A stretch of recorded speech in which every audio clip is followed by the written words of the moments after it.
নবীজি নামাজের মধ্যে হঠাৎ এমন করছে, যে এমন করছে এভাবে। তো নামাজ শেষ, আপনারা আবার এরকম করেন না, কিন্তু পুরাটা শোনেন আগে। একদল করবো কি যে নবীজি এরকম করছে আমিও করবো, আরে পুরাটা শোনেন কি কয়। আমাকে আপনাকে যখন কবরে নিবে, মনে করেন আগামীকালও যদি আমি আপনার কেউ মারা যাই, একটু পরে যদি আমাদের কেউ মারা যায়, বাসতলায় যখন আমাদেরকে এলাকাবাসী নিয়ে যাবে, নবীজি কয় জানো তোমার লাশের সাথে তিনটা জিনিস কবর পর্যন্ত যায়। বলেন কয়টা? ক্বালা রাসূলুল্লাহ সাল্লাল্লাহু আলাইহি ওয়াসাল্লাম ইয়াত্তাবিউল মাইয়িতা সালাসা, আল্লাহ নবী বলেন কবর পর্যন্ত মৃত ব্যক্তির সাথে তিনটা জিনিস যায়। এক নাম্বার আল আহাল, পরিবার যায়। দুই নাম্বার আল মাল, সম্পদ যায়। তিন নাম্বার আল আমাল, আমল নামা যায়। বলেন কবর পর্যন্ত আমার আপনার লাশের সাথে কয়টা জিনিস যাবে? এক নাম্বার পরিবার, বলেন এক নাম্বার। দুই নাম্বার সম্পদ, এক নাম্বার। দুই নাম্বার, তিন নাম্বার আমল। এবার নবীজি বলেন ইয়ারজিউ ইসনান, তিনটার মধ্যে দুইটা ফিরে আসবে।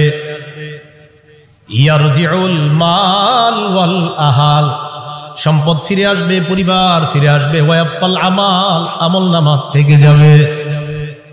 আমার আপনার সাথে তিনটা জিনিস যাবে, মাল যাবে, পরিবার যাবে, আর আমল নামা যাবে।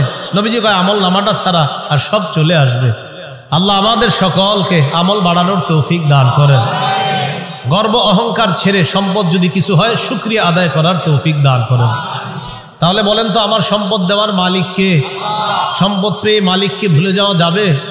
আল্লাহ কয় আল্লাহকুমুত তাকাসুর, প্রাচুর্যের প্রতিযোগিতা তোমাদেরকে আল্লাহ ভুলায়া দেয়।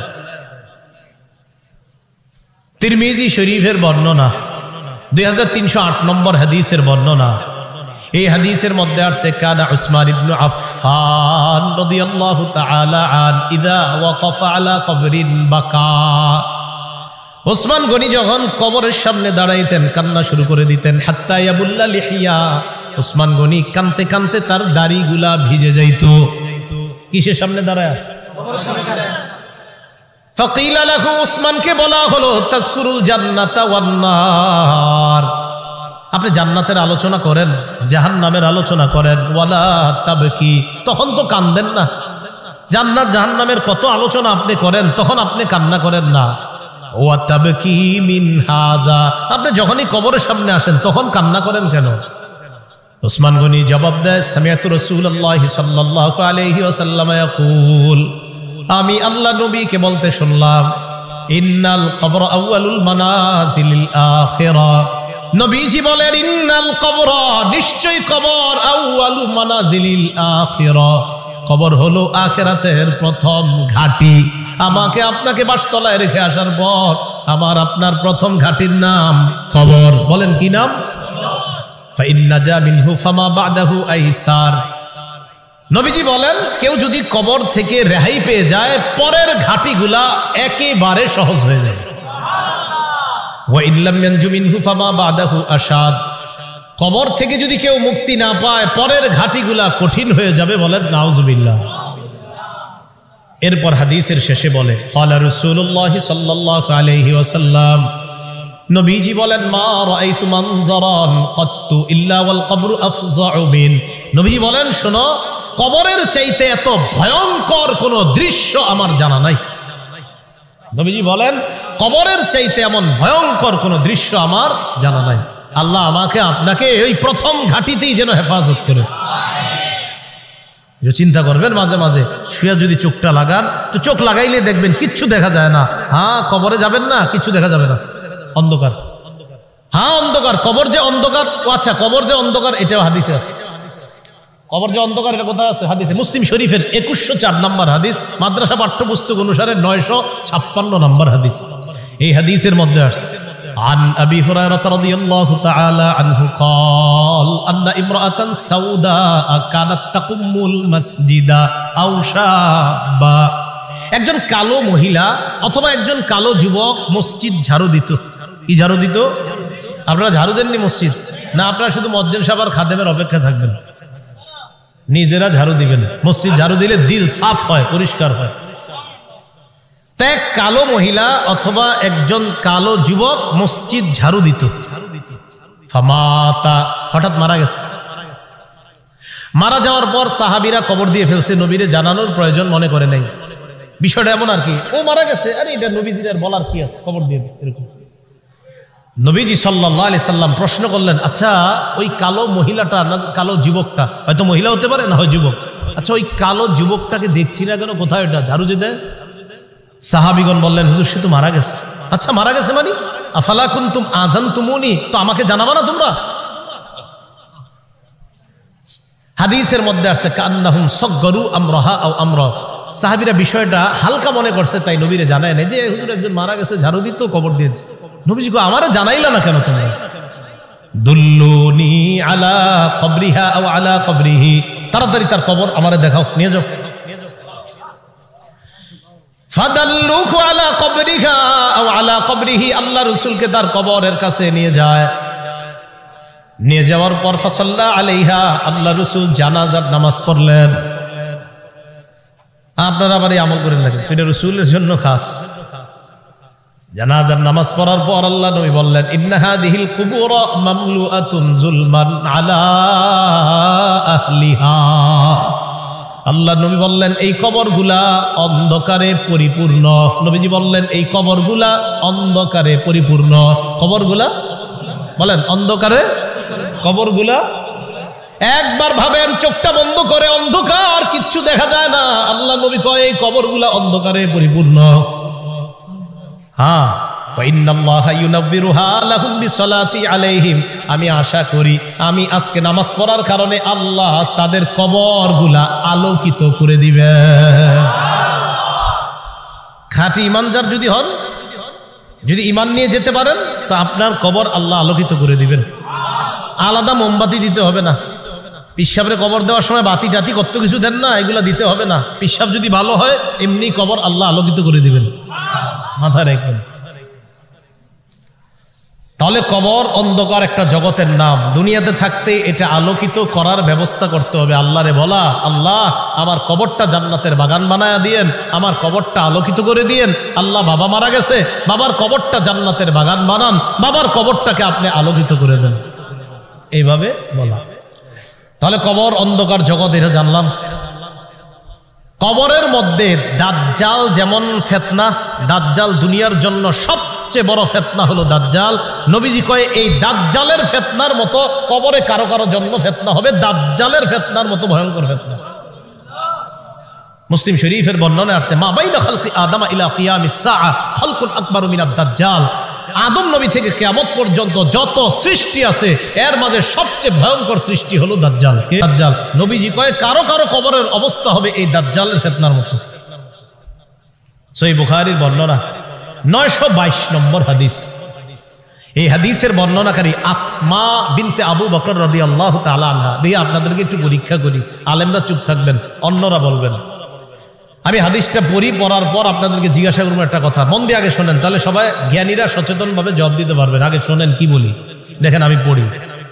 আন আসমা বিনতি আবি বকর সিদ্দিক রাদিয়াল্লাহু তাআলা আনহা ক্বালাত দাখালতু আলা আয়েশা।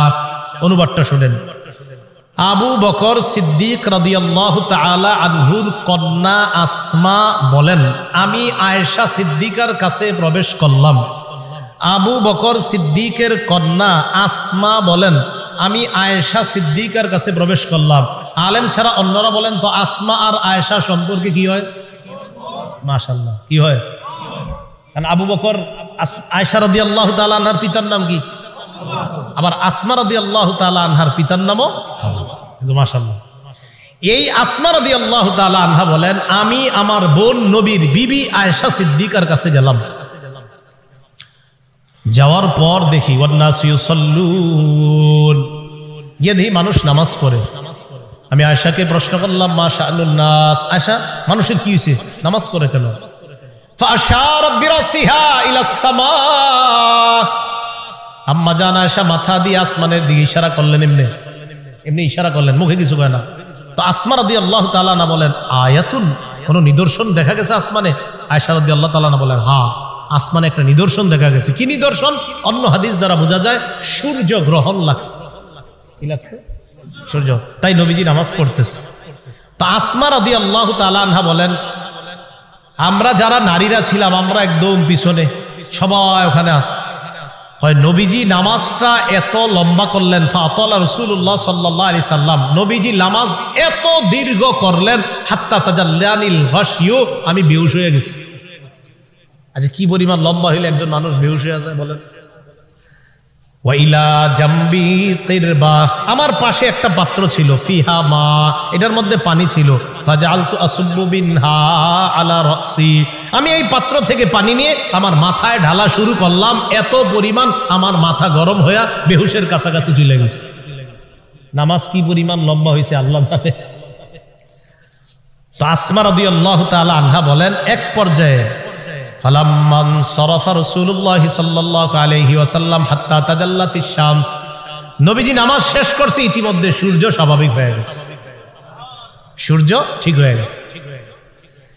আমি যেই কথাটা বলার জন্য আপনাদেরকে হাদিসটা শোনাইতেছি, কোনটা? দাজ্জালের ফিতনা, এটা শোনানোর জন্য। এবার দেখেন নবীজি কি বলেন। নবীজি বলেন, নবীজি নামাজের পর একটা ভাষণ দিলেন, খুতবা দিলেন, নামাজের পর ভাষণ দিলেন। ভাষণের মধ্যে নবী বললেন, মা মিন শাইইন লাম আকুন উরিতুহু ইল্লা ক্বাদ রাআইতুহু ফি মাকামি, ইতিপূর্বে আমাকে যা দেখানো হয় নাই আজকে আমি সব দেখছি। এই নামাজের মধ্যে আমি সব, নামাজটা কি শর্ট ছিল না লম্বা? নবীজি বলেন, ইতিপূর্বে আমাকে এমন যা কিছু দেখানো হয় না আজকে আমি সব দেখছি। শেষে কি কয় জানেন? হাত্তাল জান্নাহ ওয়ান নার, জান্নাত জাহান্নামও দেখছি। আরেকটা বর্ণনা আছে, সূর্যগ্রহণের নামাজে নবীজি দাঁড়াইছে না, আমার দিকে তাকান, সামনের কাতারের সাহাবী যারা, তারা তাকায় দেখে নবীজি নামাজের মধ্যে হঠাৎ এমন করছে, যে এমন করছে এভাবে। তো নামাজ শেষ, আপনারা আবার এরকম করেন না, পুরাটা শোনেন আগে। একদল করবো কি যে নবীজি এরকম করছে আমিও করবো, আরে পুরাটা শোনেন কি কয়। নামাজ শেষ করার পর নবীজিকে এক সাহাবী বললেন, হুজুর আজকে আপনি এমন একটা কাজ করছেন যেটা অতীতে দেখি নেই। নবীজি, আচ্ছা খেয়াল করছো? হ্যাঁ। ওই মুহূর্তে আমি জান্নাতের আঙ্গুরের ছড়া দেখছিলাম, ওইটা আমি হাত দিতে গেছিলাম, যদি আনতে পারতাম কিয়ামত পর্যন্ত সবাই খাইতে পারতাম। আপনারা কি আঙ্গুর দেখেন নামাজে? তো দেখলেন হাত দিবেন, দেন না তো এই জন্য আমল করতে চান না। তো রাসূলুল্লাহ সাল্লাল্লাহু আলাইহি সাল্লাম বলেন, মা মিন শাইইন লাম আকুন উরিতুহু ইল্লা ক্বাদ রাআইতুহু ফি মাকামি, ইতিপূর্বে আমাকে যা দেখানো হয় নাই আজকে আমি সব দেখলাম। হাত্তাল জান্নাহ ওয়ান নার, জান্নাত জাহান্নাম আমি দেখলাম। নবীজি বলেন, ইন্নাহু ক্বাদ উহিয়া ইলাইয়া আন্না, আল্লাহ রাসূল বলেন আমার কাছে এই ওহী প্রেরণ করা হয়েছে, আন্নাকুম তুফতানুনা ফিল কুবুর মিসলা আও করিবা মিন ফিতনাতি দাজ্জাল। আল্লাহ নবী বলেন আমার কাছে এই ওহী দেওয়া হয়েছে, তোমরা কবরের মধ্যে অনেকে এমন ফিতনার মধ্যে পড়বা যে ফিতনাটা হবে দাজ্জালের ফিতনার মতো ফিতনা। বলেন নাউজুবিল্লাহ। বিশ্বাস করেন দাজ্জালের ব্যাপারে আমি পড়ছি বলে আপনাদেরকে বলে বুঝাইতে পারতেছি না, তো আমি বুঝতেছি যদি দাজ্জালের ফিতনাটা হয় তো কত বড় ভয়ঙ্কর ফিতনা হবে। আমি সবগুলা কথা বললে বুঝতে পারতেন যে দাজ্জাল কতটা ভয়ঙ্কর ফিতনার নাম। রাসূল বললেন কবরে অনেকের এই ফিতনা হবে দাজ্জালের মতো, খুব ভয়ঙ্কর ফিতনা, ও কঠিন ভয়ঙ্কর ফিতনা। আল্লাহ আমাদেরকে হেফাজত করেন। তো আল্লাহ কয় এই কবর পর্যন্ত তোমরা সম্পদের প্রতিযোগিতা চলে, যেই কবরে এই অবস্থা হবে আর তোমরা সম্পদ নিয়ে ব্যস্ত আছো।